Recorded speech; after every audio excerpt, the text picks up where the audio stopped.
Pembahasan soal hukum kebidanan dan profesi bidan.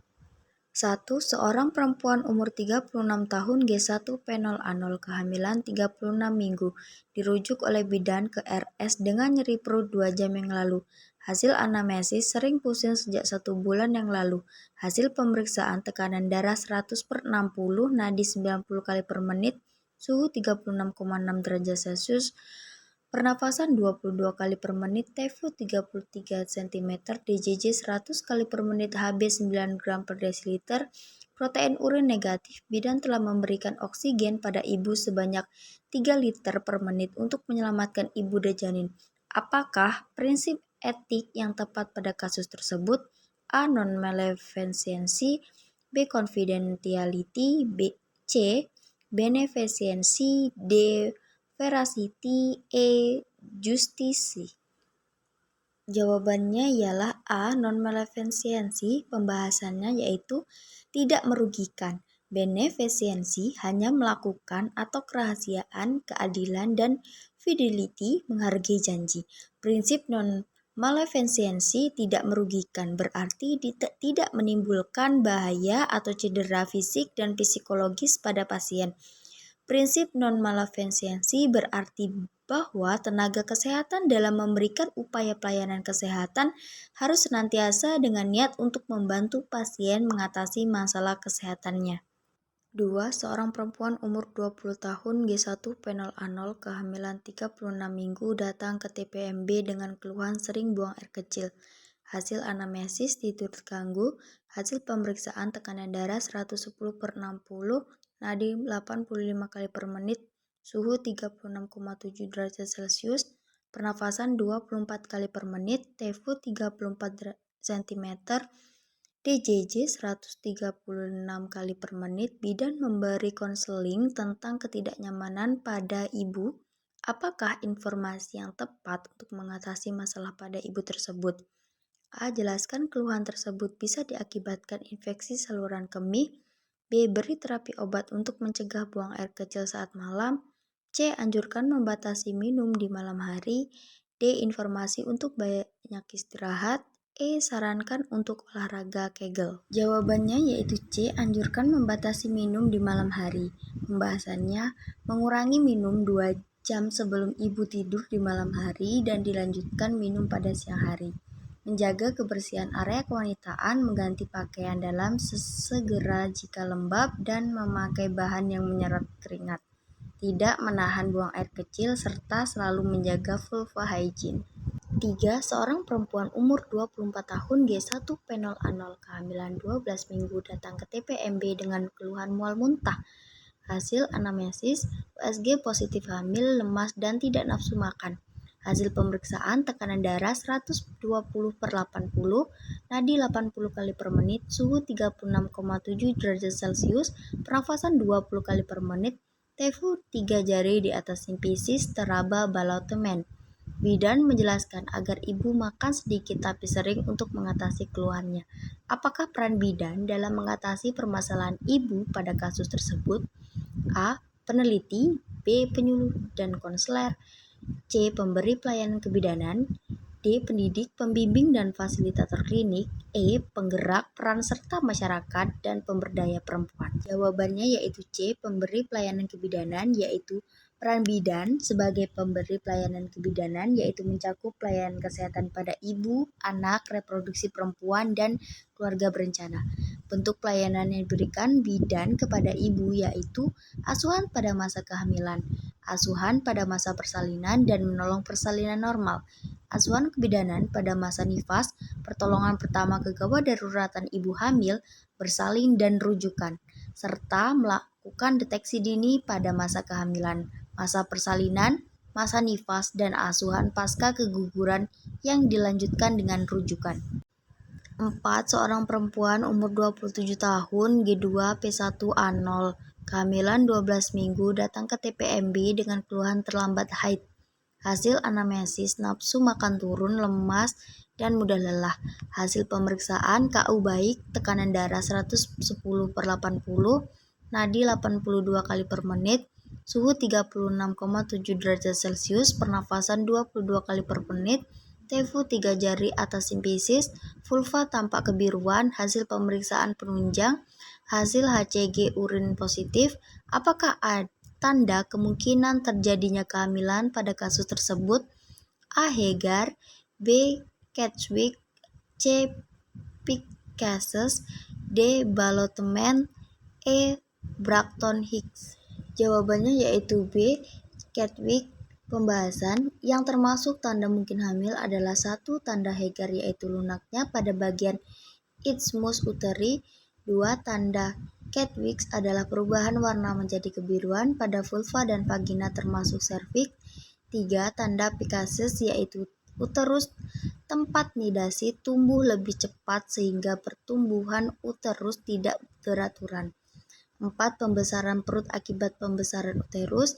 5. Tanda Gödel ialah pelembutan pada serviks dari keadaan tidak hamil seperti cuping hidung menjadi selembut bibir atau daun telinga. 6. Pembesaran perubahan bentuk dan konsistensi rahim. Pada pemeriksaan dalam dapat diraba bahwa uterus membesar dan makin lama bunder bentuknya. 5. Seorang perempuan umur 30 tahun G3P2A0, kehamilan 37 minggu, datang ke PPMB dengan keluhan nyeri punggung hasil anamnesis, bekerja sebagai penjaga toko, susah tidur, mudah lelah, hasil pemeriksaan KU baik, tekanan darah 100/70, nadi 84 kali per menit, suhu 37 derajat Celcius, pernafasan 24 kali per menit. Tefu bidan mengatasi ketidaknyamanan pada ibu. Apakah penyebab keluhan ibu pada kasus tersebut? A. Akibat adanya regangan otot. B. Kehamilan multigravida. C. Ibu terlalu lelah bekerja. D. Kurang istirahat. E. Anemia. Jawabannya yaitu A. Akibat adanya regangan otot. Pembahasannya yaitu nyeri punggung diakibatkan dengan adanya regangan otot atau tekanan pada akar saraf dan biasanya dirasakan sebagai rasa sakit, tegangan, atau rasa kaku di bagian punggung. 6. Seorang perempuan umur 32 tahun G2P1A0, kehamilan 25 minggu, datang ke puskesmas dengan keluhan keluar darah segar dari vagina. Hasil anamnesis tidak ada nyeri postkoitus tadi malam. Hasil pemeriksaan KU baik, tekanan darah 120/80, nadi 76 kali per menit, suhu 36,7 derajat Celcius, pernafasan 22 kali per menit, Tefus tinggi pusat DJJ 135 kali per menit. Apakah pemeriksaan lanjutan yang paling tepat pada kasus tersebut? A. HB, B. USG, C. NCT, D. Inspekulo, E. Pemeriksaan dalam. Jawabannya yaitu B. USG. Pembahasannya plasenta previa. Keluarnya darah segar tanpa nyeri terutama setelah hubungan seksual dapat menunjukkan plasenta previa. USG atau ultrasonografi penting untuk menilai lokasi plasenta dan kondisi janin. 7. Seorang perempuan umur 28 tahun datang ke TPMB ingin memeriksakan keadaannya. Hasil anamnesis mual muntah sejak 3 hari yang lalu disertai kram pada perut. Mual terjadi pada pagi hari, menikah 1 tahun yang lalu dan belum pernah hamil serta terlambat haid 2 bulan. Hasil pemeriksaan tekanan darah 120/80, nadi 70 kali per menit, suhu 37 derajat Celcius, pernapasan 20 kali per menit, perkusi abdomen, tidak ada kembung. Bidan lalu melakukan planotes untuk menegakkan diagnosa dan hasilnya positif. Apakah penyebab terjadinya keluhan pada kasus di atas? A. Peristaltis usus. B. Hormon estrogen. C. HCl dalam lambung. D. Beta HCG pada plasenta. E. Kadar hormon progesteron. Jawabannya yaitu D. Beta HCG pada plasenta. Pembahasan mekanisme mual dan muntah dikendalikan oleh 2 area di SSP yaitu CTZ, chemoreceptor trigger zone, dan deformatio reticularis. HCG merupakan emetogenik yang paling memenuhi sebagai penyebab emesis karena terjadinya pada trimester 1 kehamilan gravidarum. Dalam hal ini, HCG akan direspon secara individual sebagai self antigen yang memberi sinyal kimia pada CTZ dengan reaksi mual muntah. Ini konsisten dengan masa plasenta yaitu selama lebih dari 90 hari. Setelah masa ini, korion akan menjadi plasenta dan kadar HCG menurun. Mual muntah pun mereda atau hilang. Respon psikis individu terhadap setiap aspek perubahan kehidupan sangat variatif. 8. Seorang perempuan umur 34 tahun G2P1A0, kehamilan 24 minggu datang ke RS untuk memeriksa kehamilan. Hasil anamnesis, keluhan sering pusing dan nyeri punggung. Hasil pemeriksaan, tekanan darah 130/90, nadi 80 kali per menit, suhu 36 derajat Celcius, pernafasan 20 kali per menit, TIFU 32 cm, DJJ 178 kali per menit. Teratur, TBJ sulit teraba bidan lalu berkonsultasi ke SPOG untuk melakukan screening tambahan terkait kesejahteraan janin karena ada dugaan kepada cacat kongenital janin. Apakah jenis pemeriksaan yang bisa dilakukan pada kasus tersebut? A. Chorionic villus sampling, B. Kardiotokografi, C. Amniosintesis, D. Tes darah, E. EKG. Jawabannya yaitu C. Amniosintesis. Pembahasan amniosintesis adalah prosedur yang dilakukan saat kehamilan untuk memeriksa sampel air ketuban. Prosedur ini berguna untuk mengetahui ada atau tidaknya kelainan pada janin. Bila diperlukan, amniosintesis akan direkomendasikan kepada ibu hamil saat usia kehamilan mencapai 15-20 minggu.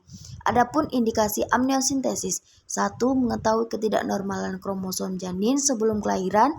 Pemeriksaan amniosintesis dilakukan bila setelah pemeriksaan USG kehamilan dicurigai adanya kelainan pada janin, misalnya sindrom Patau. 2. Mengetahui perkembangan paru-paru janin. 3. Memastikan terjadinya chorioamnionitis, yaitu infeksi bakteri pada kantuk ketuban amnion dan lapisan pembentuk ari-ari chorion.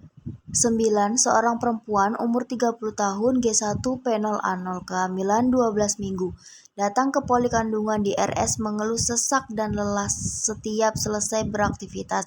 Hasil anamnesis, dada nyeri dan berdebar-debar. Hasil pemeriksaan, tekanan darah 140/90, nadi 80 kali per menit, suhu 37 derajat Celcius, pernafasan 20 kali per menit. Bidan lalu berkonsultasi ke SPOG untuk terkait karena ada dugaan kepada penyakit jantung selama kehamilan. Apakah jenis pemeriksaan yang bisa dilakukan pada kasus tersebut? A. Elektrokardiografi, B. Tes urin eksas, D. Amniosintesis, D. Tes darah, E. HSG. Jawabannya yaitu A. Elektrokardiografi. Pembahasan: pada kasus kehamilan dengan penyakit jantung harus di bawah pengawasan seorang dokter kandungan dan dokter spesialis penyakit jantung. Ibu yang mempunyai riwayat penyakit jantung dan mengalami kehamilan berakibat memperberat beban kerja jantung.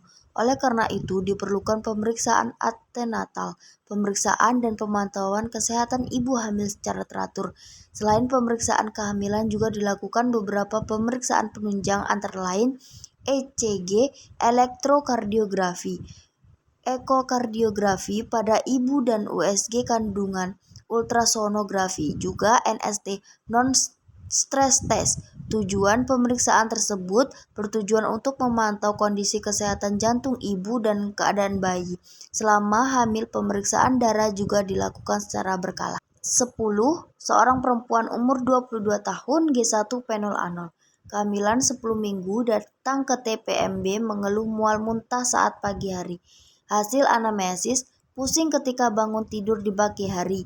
Hasil pemeriksaan, tekanan darah 120/80, nadi 80 kali per menit, suhu 37 derajat, pernafasan 20 kali per menit, turgor, kulit baik, lidah bersih.